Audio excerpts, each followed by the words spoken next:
መከረኛው የምስራቅ አፍሪካ ቀጠና አሁንም በዓለም አቀፍ ደረጃ አነጋጋሪ የሆኑ ክስተቶችን እያስተናገደ መቀጠሉ ተሰምቷል። እስራኤል ለሶማሌላንድ ከሰሞኑ የሰጠችውን የሀገርነት ዕውቅና ተከትሎ የተባበሩት መንግስታት ድርጅት የሶማሌላንድ ዕውቅናን በሚመለከት አስቸኳይ ስብሰባ ስለመጥራቱ አዲስ መረጃ ወጥቷል። በሌላ በኩል በሶማሊያ የኢትዮጵያ ባለሙሉ አምባሳደር የሆኑት አምባሳደር ሱሌማን ደደፎ እስራኤል ለሶማሌላንድ የሰጠችውን የሀገርነት ዕውቅና በሚመለከት ኢትዮጵያ ጉዳዩን በቅርበት እየተከታተለችው መሆኑን እንደዚሁም በሶማሊያና በኢትዮጵያ መካከል ያለውንም ቀጣይ ግንኙነት በሚመለከት መንግስት በሚገባ አግባብ እያሰበበትና ነገሩን በትኩረት እየተመለከተው ስለመሆኑም ጠቁመዋል። በሌላ በኩል አገራት አሁንም ድረስ ስለ ሶማሌላንድ የሀገርነት ዕውቅናና በቀጠናው ሊፈጥር ስለሚችለው አዳዲስ ለውጥና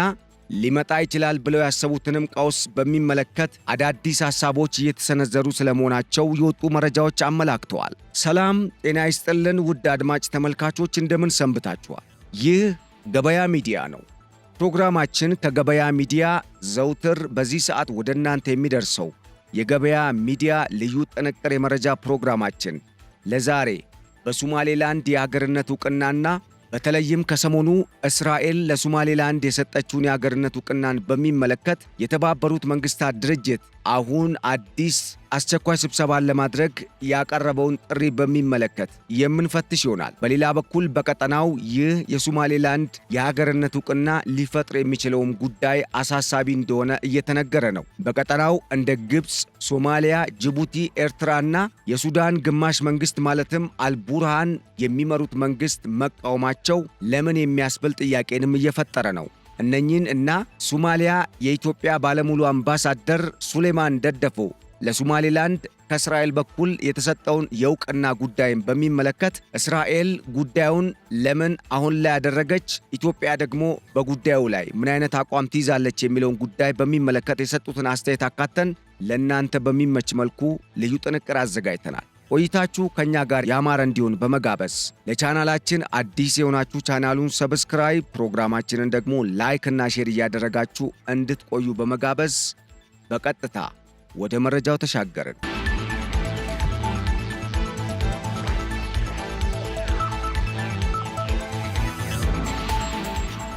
ከሶማሊያ በተናጠል ውሳኔ የተገነጠለችው ሶማሌላንድ ከ30 ዓመታት ዲፕሎማሲያዊ ጥረት በኋላ የመጀመሪያውን የአገርነት ዕውቅና ታህሳስ 17 2018 ዓ.ም ከእስራኤል በኩል አግኝታለች። ሶማሌላንድ ዕውቅናውን ያገኘችው እስራኤልና ሶማሌላንድ ፕሬዝዳንት ዶናልድ ትራምፕ የአረብ አገራት ከእስራኤል ጋር ዲፕሎማሲያዊ ግንኙነት እንዲፈጥሩ በነደፉት የአብርሃም ስምምነት ወይም የአብርሃም አኮርድ ማዕቀፍ አንዳቸው ለሌላኛቸው ዕውቅና ለመስጠትና ሙሉ ዲፕሎማሲያዊ ግንኙነት ለመጀመር መስማማታቸውን ተከትሎ እንደሆነም ተያይዘው የወጡ መረጃዎች አመላክተዋል። ዕውቅናው የሶማሌላንድን ሕዝብ በደስታ ሲያስፈነድቅ ከአፍሪካ እስከ መካከለኛው ምስራቅ የዘለቀ ብርቱ ተቃውሞንም መቀስቀሱ ተሰምቷል። የሶማሌላንድ የዕውቅና ጥያቄ አነሳስና ጉዞንም በሚመለከት አሁን ላይ የተለያዩ አስተያየቶች እየተሰጡ ሲሆን በተለይም የሶማሌላንድ የሉዓላዊ አገርነት የዕውቅና ጥያቄ እንደ አውሮፓውያኑ በ1960 ሶማሌላንድ በወቅቱ ከብሪታንያ እንዲሁም ደቡባዊቷ ሶማሊያ ከጣሊያን ቅኝ አገዛዝ ነፃ በወጡ ማግስት የሚጀምር ስለመሆኑም ያትታል። ሶማሌላንድ ከብሪታንያ ነፃ በወጣች በአጭር ጊዜ ውስጥም በፈቃዷ ከሶማሊያ ጋር ተዋህዳ የነበረ ሲሆን በዚያን አጭር ቀናት ውስጥ እንደ ሉዓላዊ ሀገር ካወቋት ከ35 በላይ ሀገራት መካከል አንዷ እስራኤል እንደነበረችም ታሪክ ያውሳል። ሆኖም በአውሮፓውያኑ 1980ዎቹ በግዛቲቷ አብላጫ ቁጥር ያለው የኢሳቅ ጎሳ አማጺ ቡድን የማዕከላዊውን የፕሬዝዳንት ዚያድ ባሬ ወታደራዊ መንግስት አፈናና መድሎ በመቃወም የትጥቅ ትግል ማካሄድ መጀመሩን ተከትሎ ሶማሌላንድ እስካሁን ድረስ ከሶማሊያ ተገንጥላ ራሷን በራስ ገዝነት ነፃ አድርጋ ቆይታለች። ምንም እንኳን የሌሎች አገራትን ዕውቅና ባታገኝም ሶማሊያ በእርስ በርስ ጦርነት ውስጥ እየታመሰች በነበረችባቸው ባለፉት 3 አስርት ዓመታትም ምንም አይነት ኮሽታ ሳይስተናገድባት በአንጻራዊነት ሰላማዊ ሆና የቀጠለችው ሶማሌላንድ አሁን ላይ ከእስራኤል ይህንን ዕውቅና የማግኘቷ ጉዳይ ዓለምን እያነጋገረ ነው። ቀደም ሲል ከዚያድ ባሬ መንግስት አፈናና ጭቆና ለመላቀቅና የሶማሌላንድን የራስ ገዝነት ታሪክ ወደ ሀገርነት ለመቀየር ሲንቀሳቀስ የነበረውና በሶማሌላንድ አብላጫ ቁጥር ያለው የሶማሊያ ጎሳ ከሌሎች ታጣቂ ቡድኖች ጋር በመተባበርም የዚያድ ባሬን መንግስት በአውሮፓውያኑ 1991 ከጣለ በኋላ ብዙም ሳይቆይ ነበር ሶማሌላንድ ነፃ አገር መሆኗን ያወጀው። ታዲያ ይህንን ተከትሎ እስካሁን ድረስ መነጋገሪያ ሆኖ የዘለቀው የሶማሌላንድ ጉዳይ አልፎም ሶማሌላንድ በ2001 እንደ አውሮፓውያን አቆጣጠር በመጀመሪያው ፕሬዝዳንቷ ሙሐመድ ኢጋል አመራር በ97 በመቶ ድምፅ የግዛቲቱን ነፃነት የሚያውጀውን ሕገ መንግሥት በሕዝበ ውሳኔ ማጽደቅ የቻለች ሲሆን በዓለም አቀፍ ሕግ ይፋዊ የነፃ አገርነት ጥያቄዋንም የጀመረችው ያኔ እንደሆነም የታሪክ ድርሳን ያውሳል። ግዛቲቱ በዚሁ ሕገ መንግሥቷ የመድበለ ፓርቲ ስርዓት ዘርግታ በርካታ ምርጫዎችን ስታካሄድ የቆየች ሲሆን ሶማሊያ በጦር አበጋዞችና ከዚያም በእስላማዊ አክራሪ ቡድኖች ማለትም አልሸባብን ጨምሮ በሌሎች የተለያዩ ኢስላማዊ አክራሪ ቡድን በሚል ስያሜ በሚንቀሳቀሱ ቡድኖች አማካኝነት የእርስ በርስ ጦርነት ውስጥ በገባችባቸው ዓመታት ሁሉ ሶማሌላንድ በአንጻሩ ባሰፈነችው መረጋጋት በተከታታይ ዲሞክራሲያዊ ምርጫዎችንና ሰላማዊ የሥልጣን ሽግግርን በማድረግ ለአፍሪካ ቀንዱ አገራት ትልቅ ተምሳሌት የሆነች ነገር ግን አገር ሳትሆን እስካሁን የዘለቀች ግዛት መሆኗን ታሪክ ይናገራል።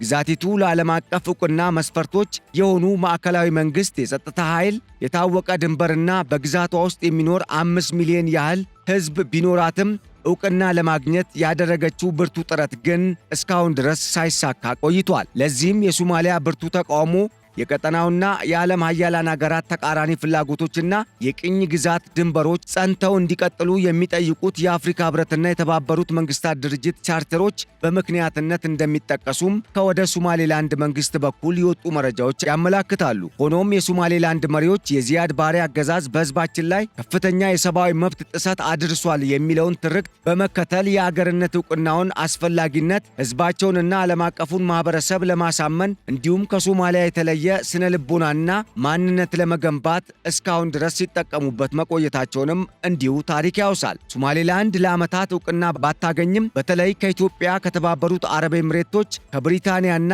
ከታይዋን ጋር ያላት የጠበቀው የንግድ ግንኙነት፣ የኢንቨስትመንትና የጸጥታ ግንኙነት መሰረት እንደጣለላትም ይታመናል። ሶማሊያም ግዛቲቱን በሰላማዊ መንገድም ይሁን በኃይል ለመጠቅለልም ሆነ ነፃ መንግስትነቷን ለመሸርሸር በተለያዩ ጊዜያት ያወጣቻቸውን ሕግጋት ተፈጻሚ ለማድረግ የጣረች ሲሆን ይሁንና ግን ሳይሳካ ቀርቷል። በዚህም ሶማሌላንድና ሶማሊያ ውዝግቡን ለመፍታት ያደረጓቸው የድርድር ሙከራዎችም ፍሬ ሳያፈሩ መቅረታቸውን ተከትሎ ሁለቱ ማለትም ዋናዋ ሶማሊያና አሁን ላይ ከሶማሊያ ተገንጥላ ራሷን አገር ነኝ በሚል በነፃ አገርነት ከእስራኤል ጭምር ዕውቅና ያገኘችው ሶማሌላንድ መለያየታቸውም በይፋ እየተነገረ ነው። የሶማሌላንድ ዕውቅና ጉዳይ ይበልጥ መነጋገሪያ የሆነውም ግዛቲቱ ለኢትዮጵያ የባህር በር ለመስጠትና በምላሹ የኢትዮጵያን ዕውቅና ለማግኘት እንደ አውሮፓውያን አቆጣጠር በ2024 የመግባቢያ ስምምነት ወይም የሜሞራንደም ኦፍ አንደርስታንዲንግ የተፈራረመች ጊዜ ሲሆን ሆኖም ሶማሊያና የሶማሊያ አጋሮች ማለትም እንደ ግብፅ፣ ጅቡቲ፣ ኤርትራና በመካከለኛው ምስራቅም ያሉ አንዳንድ አገራት በፈጠሩት ዲፕሎማሲያዊ ተጽዕኖ ስምምነቱ ተግባራዊ ሳይሆን ቀርቶ በቱርክ አሸማጋይነት በአንካራ ኢትዮጵያ የሶማሊያን የግዛት አንድነትና ሉዓላዊነት መቀበሏን በይፋ በማረጋገጥ በአንጻሩ ኢትዮጵያ ከሶማሌላንድ ጋር የተፈራረመችውን የባህር ኃይሏን የምታሰማራበት የባህር ቀጠና እንደዚሁም የበርበራ ወደብን በነፃነት ሙሉ በሙሉ መጠቀም የምትችልበትን ዓለም አቀፍ ሕግን መሠረት ያደረገ መብትና ሌሎች ጥቅማጥቅሞችን በሚመለከት ከሶማሊያ እንድታገኝ የሚዘረዝር ስምምነትን ሶማሊያ በመቀበሏ ምክንያት ሁለቱ አገሮች በቱርኩ ፕሬዝደንት ጣይብ ኤርዶዋን አማካኝነት ተስማምተው መፈራረማቸውን ተከትሎ እስካሁን ድረስ ለሶማሌላንድ ቀዳሚ ዕውቅና የምትሰጥ አገር ኢትዮጵያ ትሆናለች ሲባል ኢትዮጵያ ጉዳዩን በለዘብተኝነት እንድትከተለው ያደረገውን ስምምነት ከፈረመች በኋላ አሁን ድረስ ኢትዮጵያ ለሶማሌላንድ ዕውቅና ባትሰጥም ነገሩን እንድትከታተል ግን የግድ ያለ ሁኔታ ውስጥ ያስገባት የእስራኤል የዕውቅና ጉዳይ አሁን ኢትዮጵያንም የአንካራውን ስምምነት በማፍረስ ለሶማሌላንድ ዕውቅና ለመስጠት የምትገደድበት ሁኔታን እየፈጠረ ስለመምጣቱ ተሰምቷል።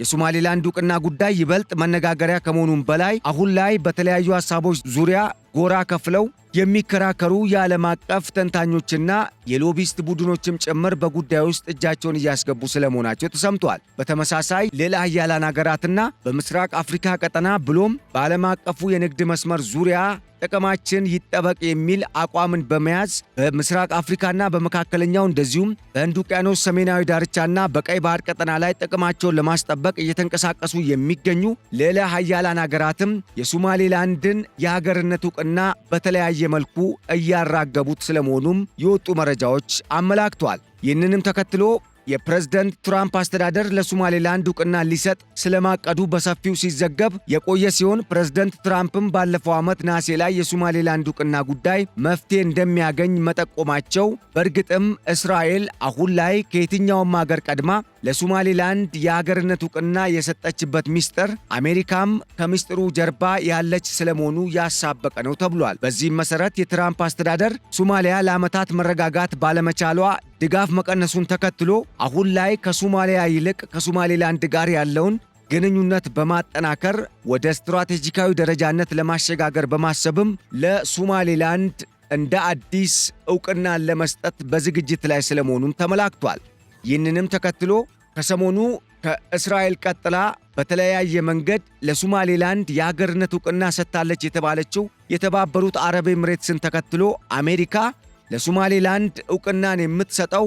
ኢትዮጵያን ቀድማ ሦስተኛዋ የዓለም አቀፍ ተጽዕኖ ፈጣሪው ሀገር ልትሆን ስለመሆኗም የወጡ መረጃዎች አመላክተዋል። ኢትዮጵያ ከሶማሌላንድ ጋር የጠበቀ የንግድና የጸጥታ እንደዚሁም ዲፕሎማሲያዊ ግንኙነት ያላት ብትሆንም እስካሁን ድረስ ግን ለሶማሌላንድ ዕውቅናን ከመስጠት መቆጠቧን መረጃዎች ይጠቁማሉ። ይህንንም ተከትሎ ኢትዮጵያ እስራኤል ለሶማሌላንድ የሰጠችውን ዕውቅና በቅርበት እየተከታተለች መሆኗን በሶማሊያ የኢትዮጵያ ባለሙሉ አምባሳደር ሱሌማን ደደፎ የተናገሩ ሲሆን ከ3 አስርተ ዓመታት በላይ እንደ ሉዓላዊ ሀገር ዓለም አቀፍ ዕውቅና ለማግኘት ስትጥር የነበረችው ሶማሌላንድ ከሳምንት በፊት ከእስራኤል የመጀመሪያውን ዕውቅና ማግኘቷን ተከትሎም ምናልባትም ኢትዮጵያም ቀጥላ ዕውቅናውን ልትሰጥ የምትችልበት ዕድል እንዳለ በዓለም አቀፍ ደረጃ ስመጥር የሆኑ የሚዲያ አውታሮች አሁን ላይ በስፋት እየዘገቡት ያለ ጉዳይ ነውም ተብሏል። የተለያዩ የዓለም ሀገራት እንዲሁም የአፍሪካ ህብረት፣ የአውሮፓ ህብረትና የአረብ ሊግን ጨምሮ ሌሎች ሀገራትም የእስራኤልን ዕውቅና በማውገዝ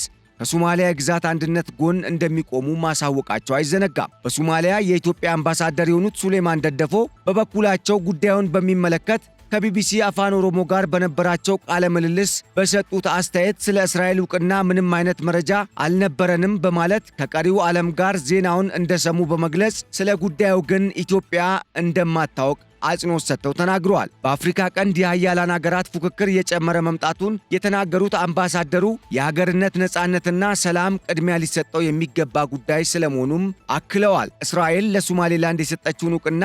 ሶማሊያን ጨምሮ የተለያዩ የዓለም ሀገራት ቢያወግዙትም የእስራኤል መንግሥት ግን ከሶማሌላንድ ጋር ያለውን ግንኙነት በእጅጉ አጠናክሮ እንደሚቀጥል በድጋሜ ዕውቅናውን ከሰጠና መስጠቱን ካስታወቀው መግለጫው በተጨማሪ ባወጣው አዲስ መግለጫ ማረጋገጡ ተሰምቷል። በእስራኤል በኩል ውሳኔው እንደሚጸና የተገለጸ ሲሆን ኢትዮጵያ ሶማሌላንድ ስላገኘችው የአገርነት ዕውቅና እስካሁን ድረስ ምንም ያለችው ነገር የለም። የአገሪቱ ብሔራዊ መገናኛ ብዙሃንም ስለ ጉዳዩ የዘገቡት ነገር የሌለ ሲሆን በተለይም በዚህ ጉዳይ ላይ ቢቢሲ አፋን ኦሮሞ ለአምባሳደሩ ያቀረበላቸውን ጥያቄ ሲመልሱ ይህ ወደፊት የምናየው ጉዳይ ነው በማለት ኢትዮጵያ ነገሩን በአንክሮ እንደምትመለከተው አስታውቋል ተብሏል።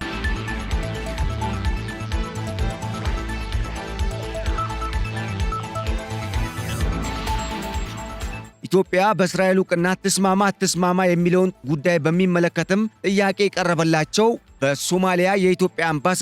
አምባሳደር ሱሌማን ደደፎ እስራኤል ስለያዘችው አቋም ምንም አይነት ዕውቅና አልነበረንም፣ እስራኤል ለኢትዮጵያ አማክራ የሰጠችው ዕውቅናም የለም፣ ይልቁንም እስራኤል የሰጠችውን ዕውቅና ልክ እንደ ሌሎች ሀገራት ከዓለም አቀፍ የዜና አውታሮች ነው የሰማነው በማለት በዚህ ጉዳይ ላይ ዝም ያልን ብቸኛ ሀገርም እኛ አይደለንም ሲሉም መልሳቸውን ሰጥተዋል። እስካሁን ድረስ በርካታ ዓለም ሀገራት ታላቅ ጥረት ማድረጋቸውን አይተናል ያሉት አምባሳደሩ እኛም ብቻ ለምን ትኩረት አድርገው ይጠይቁናል በማለትም ጎረቤት ሀገራት ብቻ ሳይሆኑ ሌሎች ሀገራትም በዚህ ጉዳይ ውስጥ እጃቸው እንዳለበት ጠቁመዋል ተብሏል። ስለዚህ ምንም የሚጠበቅ ነገር የለም በማለት ለሁሉም ነገር የወደፊቱን ነው የምናየው በማለት ኢትዮጵያ በዋናነት በቀጠናው ሰላም እንዲመጣ ቅድሚያ ሰጥታ እንደምትሰራም አረጋግጠዋል። ከ2 ዓመት በፊት ኢትዮጵያና ሶማሌላንድ መካከል የመግባቢያ ሰነድ መፈራረማቸውን ተከትሎ ሶማሊያና ኢትዮጵያ መካከል ያለው ግንኙነት መሻከሩ የሚነገር ሲሆን ይህንንም ጉዳይ መሰረት በማድረግ የኢትዮጵያ ታሪካዊና ቀንደኛ ጠላት የምትባለው ግብጽ ከሶማሊያ ጋር በማበር ጦሯን በሶማሊያ ለማስፈር በሶማሌላንድና በኢትዮጵያ መካከል የተፈረመውን የሜሞራንደም ኦፍ አንደርስታንዲንግ ስምምነት የፈጠረውን ቁርሾ እንደ ምክንያት መጠቀሟንም ተንታኞች እየገለጹ ናቸው። ይህንን ጉዳይ በሚመለከትም አስተያየት የሰጡት አምባሳደር ሱሌማን ደደፎ አሁንም ቢሆን ማረጋገጥ የምንችለው ለሶማሌላንድ እውቅና ለመስጠት ቀጠሮ አልያዝንም፣ የተቆረጠ ቀንም የለም፣ አቋም ወስደናል። ያ ደግሞ አቋማችን ነው። ምን እንደሚሆን አብረን እናያለን ሲሉም በኢትዮጵያ በኩል ነገሩን ኢትዮጵያ እየፈተሸችው ስለመሆኗና ይሁንና ግን ኢትዮጵያ ከእውቅናው በላይ የቀጠናውን ሰላምና ትብብር ብሎም የሀገራትና የሕዝቦች የጋራ አንድነትና በጋራ መልማትን ቅድሚያ ሰጥታ እንደምትሰራ አጽንኦት ሰጥተው መናገራቸውን የወጡ መረጃዎች አመላክተዋል። በሌላ በኩል ይህ ጉዳይ አሁንም ድረስ በዓለም አቀፍ ደረጃ አነጋጋሪ ሆኖ የቀጠለ ሲሆን የእስራኤሉ ጠቅላይ ሚኒስትር ቤንያሚን ኔታንያሁ አገራቸው እስራኤል ለሶማሌላንድ እውቅና መስጠቷን ባበሰሩበት በደቂቃዎች ልዩነት የተባበሩት መንግስታት፣ የአፍሪካ ህብረት፣ የአውሮፓ ህብረትና የአረብ ሊግን ጨምሮ በርካታ ሀገራት የተለያዩ የተቃውሞ ሐሳቦችን የያዙ መግለጫዎችን ያወጡ ሲሆን የኤርትራ ማስታወቂያ ሚኒስቴር በለቀቀው አጭር መግለጫ ተውኔቱ ምስጢራዊ አይደለም ሲብላላ የቆየ እንጂ ብሎ አደገኛ ቀጠናዊና ዓለም አቀፋዊ ቀውስና መረበሽ ይዞ ይመጣል ሲልም ማስጠንቀቁ ተሰምቷል። የማስታወቂያ ሚኒስትሩ የማነ ገብረ መስቀል የመንግስታቸውን መግለጫ በኤክስ ገጻቸው አጋርተው የጸጥታው ምክር ቤት አባላት የማያሻማ ምላሽ ሊሰጡበት እንደሚገባም መናገራቸውን ከዚሁ በኤክስ ገጻቸው ላይ ከለጠፉት ጽሑፍ መረዳት ተችሏል።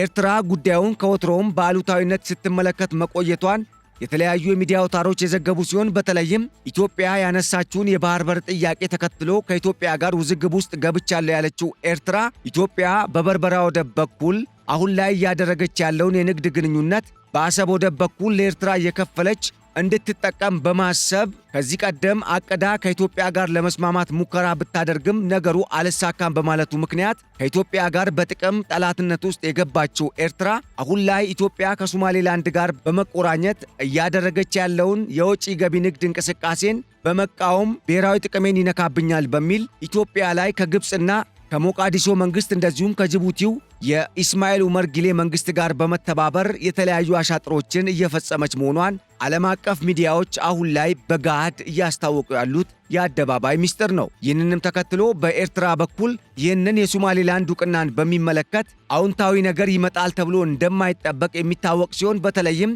የሶማሌላንድ ጉዳይን በሚመለከት ከኢትዮጵያ ጋር ለማስተሳሰር ግብፅና ኤርትራ የቀደማቸው ሀገር አለመኖሩ ጠላትነታቸውን በግልጽ ያሳየ ነውም ተብሏል። ታዲያ የተባበሩት መንግስታት ድርጅት የጸጥታው ምክር ቤት አሁን ላይ ለሶማሌላንድ ከእስራኤል የተሰጠውን የሀገርነት እውቅና በሚመለከት በጉዳዩ ላይ ለመምከር አስቸኳይ ስብሰባ ስለመጥራቱም የወጡ መረጃዎች አመላክተዋል። ይህ ጉዳይ በተለይም በቀጠናው ምን አይነት አዳዲስ ለውጦች ሊመጡ ይችላሉ፣ የጸጥታና የደህንነት ብሎም ከዓለም አቀፉ የንግድ መስመር ጋር በተያያዘስ ሊፈጠር የሚችለው ጉዳይ ምንድን ነው የሚለውንም የሚዳስስ እንደሆነ የተነገረ ሲሆን በአጠቃላይ እስራኤል ከሶማሊያ ተነጥላ ነፃ አገርነቷን ላወጀችው ሶማሌላንድ ነፃና ሉዓላዊ አገርነት እውቅና ሰጥታለች መባሉ ይህ ጉዳይ ዝም ብሎ የማይታለፍ ጉዳይ በመሆኑ ምክንያት እንደዚሁም የሶማሊያ ማዕከላዊ መንግስት ባቀረበው ጥሪና በሌሎች ዓለም አቀፍና ቀጠናዊ አጀንዳዎችን በሚያራምዱ ቀጠናው ላይ ከፍተኛ የሆነ ጫናን በሚፈጥሩ ወገኖች በተነሳ ጥሪና ጥያቄ ምክንያት የተባበሩት መንግስታት ድርጅት የጸጥታው ምክር ቤት በሶማሌላንድ የሀገርነት እውቅና ጉዳይ ዙሪያ ሊመክር ስለመቀመጡ ተሰምቷል። ነገር ግን ይህ የእስራኤል እውቅና ሶማሌላንድ የግዛት አካል ናት ከምትላት ከሶማሊያ ጀምሮ እስከ አፍሪካ ህብረት፣ ኢጋድና ከተለያዩ ሀገራት ጠንካራ ተቃውሞ ስለመቅጠሙ የተለያዩ አሁን ላይ እየወጡ ያሉ የሚዲያ አውታሮች የሚያሰራጯቸው ዘገባዎች አመላክተዋል ተብሏል።